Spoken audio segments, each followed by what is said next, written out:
ZEE5 app download করুন আর দেখুন সম্পূর্ণ এপিসোড একদম বিনামূল্যে। আমার ভালোবাসার মানুষ হারিয়ে যায়, আমি তোমাকেও হারিয়ে ফেললাম মিথুল।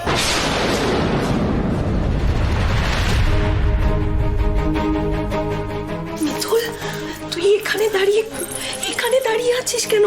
যা ভেতরে যা, অন্তরাকে আটকাতে হবে তোকে। মিতুল, মিতুল, আমি জানি তুই কি ভাবছিস। তুই ভাবছিস ইন্দ্রর আগের বউ এসে গেছে, তোর এখন ওখানে যাওয়া উচিত নয়। কিন্তু মিতুল, আমরা তো তোকে বলছি তুই যা। ওই মেয়েটা ইন্দ্রর জীবন একেবারে অতিষ্ঠ করে তুলেছিল। আরে ছেলেটা দিনের পর দিন গুমড়ে গুমড়ে মরেছে। ওসব শুনিস না তুই। মিতুল যা, যা বলছি যা। আমি ভেতরে যাব না। আমি ভেতরে গেলে কিছু বললে আবার অন্তরা দিদি ইন্দ্রবাবুকে অপমান করবেন। আমি সেটা দাঁড়িয়ে দাঁড়িয়ে দেখতে পারবো না, কিছুতেই পারবো না। তোমরা আমাকে ক্ষমা করে দিও। এর চাইতে আমার এই বাড়ি ছেড়ে চলে যাই ভালো। না, কোনো সমস্যাই থাকবে না। মিতুল, আমি এখান থেকে চলে যাবো। মিতুল, মিতুল, মিতুল, মিতুল, মিতুল। মা যেভাবেই হোক মিতুলকে আমাদের আটকাতে হবে, নাহলে সর্বনাশ হয়ে যাবে। ও ছাড়া ইন্দ্রকে কেউ বাঁচাতে পারবে না মা। আর ঠিক বলেছিস, চল চল। এসো এসো এসো মা, এসো। এতগুলো বছর পর আমি ফিরে এলাম, তবুও তোমার মুখ এমন শুকনো কেন ইন্দ্র? মিতুলের সাথে ফুলসজ্জা হতে পারেনি বলে তোমার মন খারাপ? আমাকে আর ভালো লাগছে না না তোমার? অন্যদিকে তাকিয়ে আছো কেন? সাহস থাকলে আমার চোখে চোখ রেখে কথা বলো। না, আমি তাকাবো না। তোমার দিকে তাকালে আমার ঘেন্না হয়, সন্দেহ, অভিযোগ। দেখো, এত চিৎকার চেঁচামেচি আমার ভালো লাগছে না। সত্যি কথাটা বলো না ইন্দ্র, বলো না যে আমাকেই আর ভালো লাগছে না।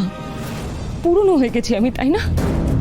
7 বছর পরে আমি ফিরে এলাম, তবু তোমার মুখে এতটুকু হাসি নেই, এতটুকু আনন্দ নেই।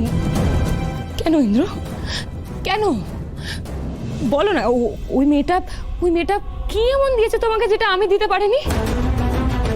আমার দিকে তাকাও ইন্দ্র, তাকাও আমার দিকে। বলো কি এমন দিয়েছে ও যেটা আমি দিতে পারিনি? কি হলো? তাকাও আমার দিকে। Stop this nonsense. তুমি জিজ্ঞাসা করছিলে না মিতুল আমাকে কি দিতে পেরেছে যেটা তুমি পারোনি?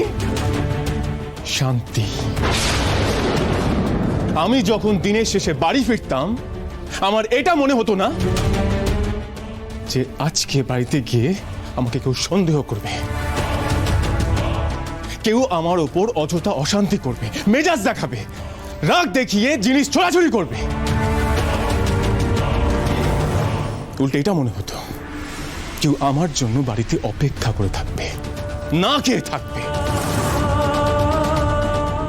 আমি যদি কোনোদিন অযথা রাগারাগি করতাম, মেজাজ দেখাতাম, তাহলে উল্টে বোঝাবে যে রাগারাগি করে কোনো সিদ্ধান্ত আসা যায় না। তো বাবা, মাথা ঠান্ডা করে বিবেচনা করতে হয়। ও, তো ওই মেয়েটা সব ভালো আর আমার সব খারাপ, তাই তো? আমি চলে যাব। আমি চলে গেলে নিশ্চয়ই অন্তরা দিদি আর এরকম করবে না। তুই অন্তরাকে চিনিস না মিতুল, ও এইরকমই। অন্তরার ব্যবহারের জন্য ইন্দ্রকে পছন্দ করতো না। আমি জানি পিসিমণি, তোমরা আমায় ক্ষমা করো। সত্যি তো, তোমরা আমায় ভালোবাসো, এই তোমরা চাইছো না আমি বাড়ি ছেড়ে চলে যাই। কিন্তু কোন অধিকারে আমি এই বাড়িতে থাকবো বলো তো? মিতুল, মিতুল, ঠাকুরের সামনে তোদের বিয়ে হয়েছে সেটা ভুলে যাস না মা।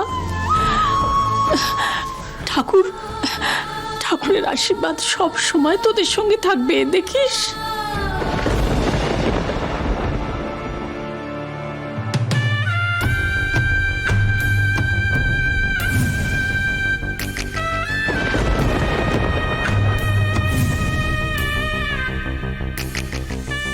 হাল ছেড়ে দিস না মিথুন, তুই আর কারোর কথা ভাবিস না, তুই শুধু তোর ইন্দ্রবাবুর কথা ভাব।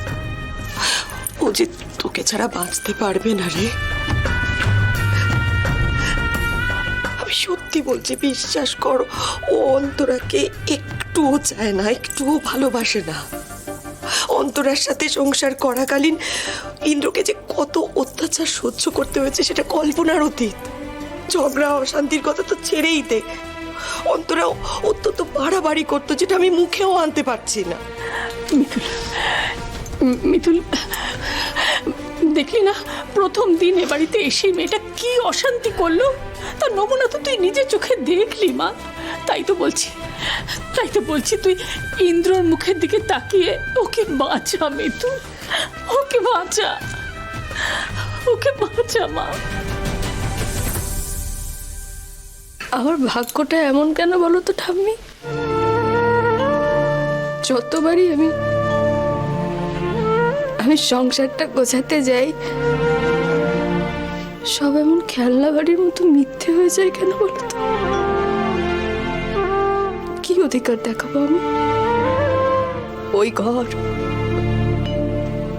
ওই ঘরের মানুষটা সবই যে অন্তরা দিদির। আমার কোনো অধিকার নেই, আর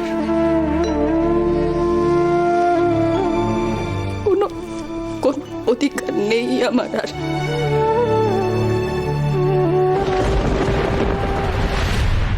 ভালো করে শুনে রাখো ইন্দ্র, এখন যখন আমি ফিরে এসেছি, এই বাড়ি, এই সংসার, তুমি সব আমার।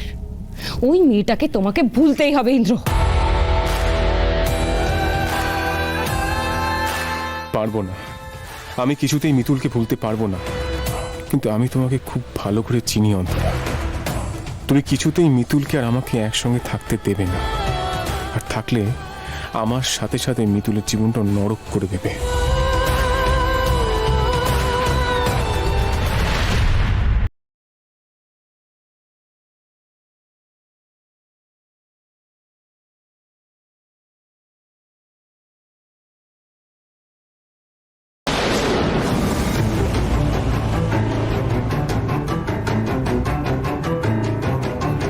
তুমি আমার ছবিতে মালা পরিয়ে রেখেছো, আর এখানে এই ঘরে আমার ছবির সামনে ফুল সজ্জা করতে।